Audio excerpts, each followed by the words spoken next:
It's time for another Dice Tower review from Gamers Remorse.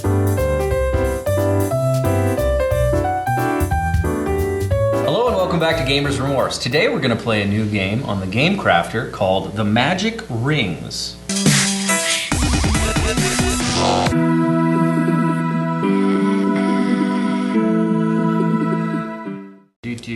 Magic Rings begins with players assembling around the starting tile and drawing a mission, telling the players which rings to collect and which castle they must take the rings to. White, blue, black.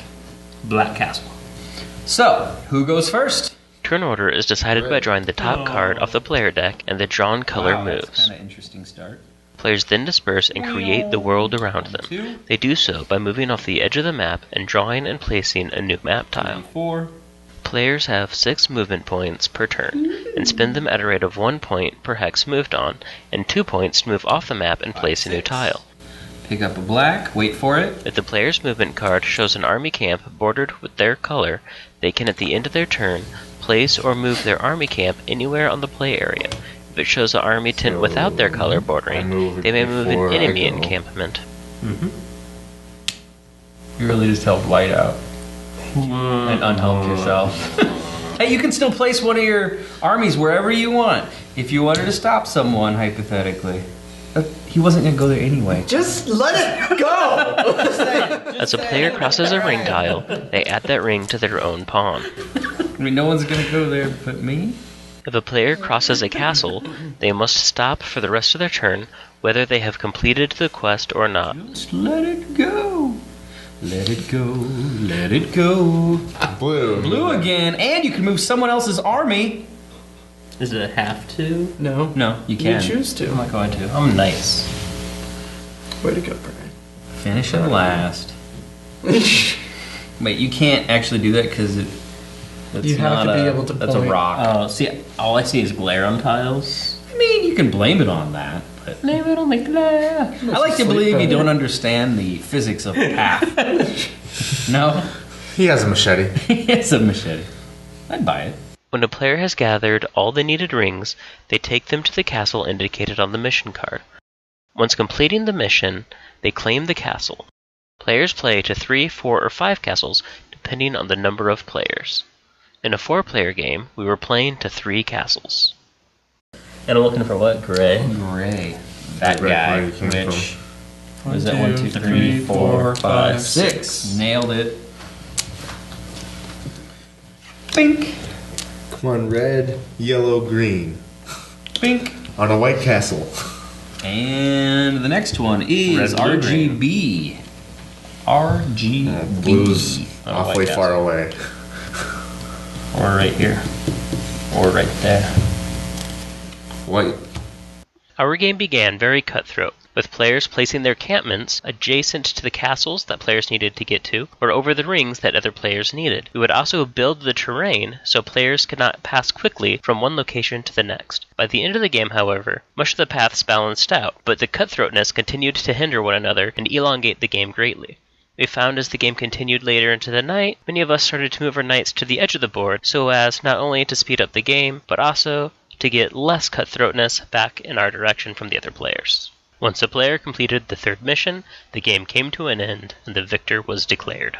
Alright, we are going to review the Magic Rings, currently on the Gamecrafter. First of all, I liked that it was a very interesting tile placement map building game. That was cool. We've seen that in a lot of other games. However, I haven't seen it so much in hex format before. So quality of components, 0 to 2. I'm gonna give it a 1.5. I actually really like the artwork on here. It's simple. I mean, you get the point. It just worked really well. A good balance of skill to luck, 0 to 1.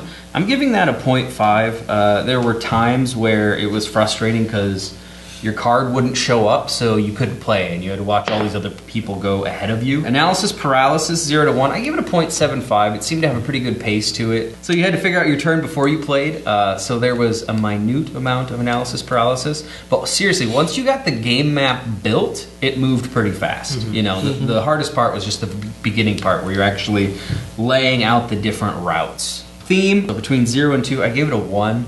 just because it didn't seem like there was that much of a backstory to it. And it could be there's more there, I just didn't get it. Right now it just seemed like we were armies traipsing around in this forest. Why we didn't see each other, I don't know, but, you know, we're searching through this forest for magical rings, and okay. It just seemed like there could be more of a backstory. Yeah. Thrill versus competitive, 0 to 2. I gave it a 1.5. I found it very competitive. I felt thrill pretty much throughout, but it wasn't rage quit thrill, so that was good. And was it fun? 1 to 2, 1.5. I did like it. I will say that it plays better with 3 players than 4 players. 4 players, I felt like we were tripping all over each other. I mean, it's similar to Catan in that aspect. 4 player, you feel really crowded, whereas 3 player, there's a little bit of room to breathe. What do you think, Brian?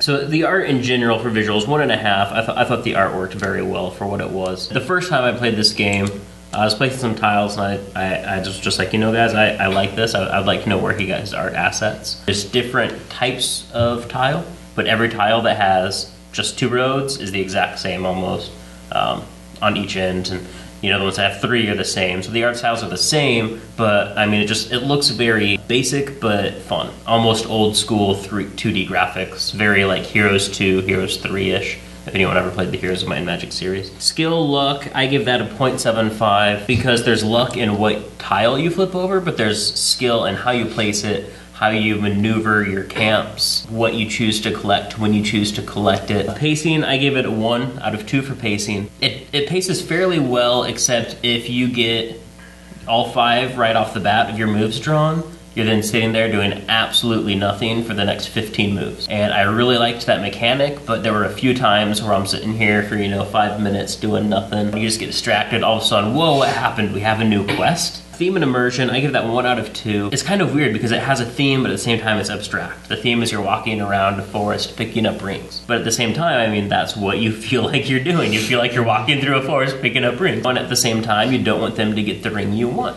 which is kind of an interesting, I don't know what it is. Maybe kings only want 1 ring because they don't like to match things.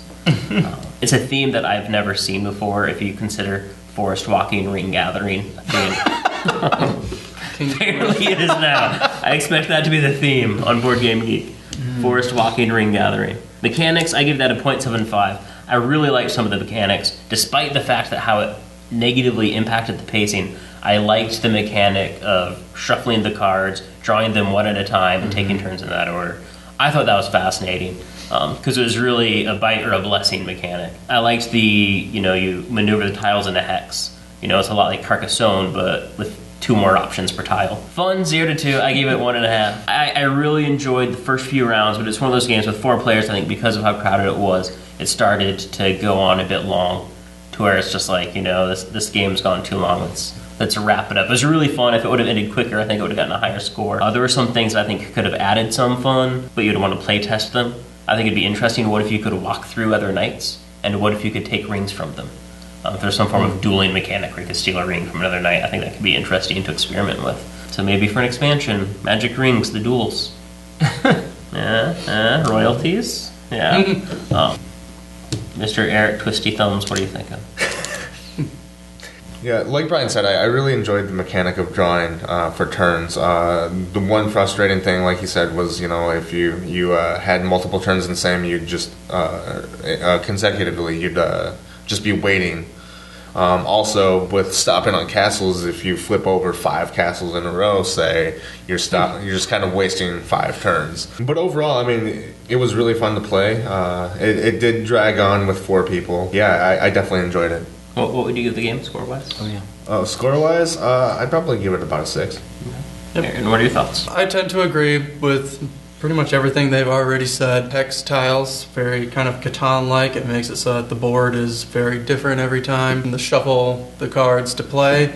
Very interesting mechanic that I like. Brian said it was, a bite or a blessing. Totally true. We definitely played it fairly cutthroat at the very beginning, and then it could just get bad, kind of with, you're blocked off from the castle you need. There's only one way in, and there's a camp in front of you, and your turn happens to be drawn several times, but you couldn't move it.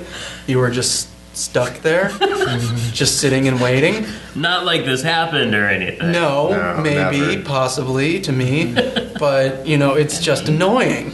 And you just have to sit there and watch your turns go by, and you're just like, I can't do anything, and I'm the only one who can get this quest, but nobody will move that stupid camp. So, I don't know. So, get nice friends together, and then you be the only cutthroat person. You'll win. So how would you rate this game? I tend to agree with the numbers you guys have already thrown out. Somewhere 6 kind of range. All right. It's a fun game. Not my favorite, but one that I would play again with people. 6.3125. Magic Rings.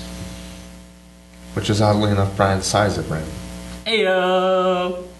So ladies, Yahtzee. I don't know. Single. Anywho, Talk to the bachelors over there. oh, Where'd I go? the Magic Rings. Check it out on the Gamecrafter. Thanks so much for watching the Dice Tower videos. Find more great videos and reviews, as well as our top-rated audio podcast at Dicetower.com. You can also find other great shows at Dicetowernetwork.com. I'm Eric Summerer, and you've been watching The Dice Tower.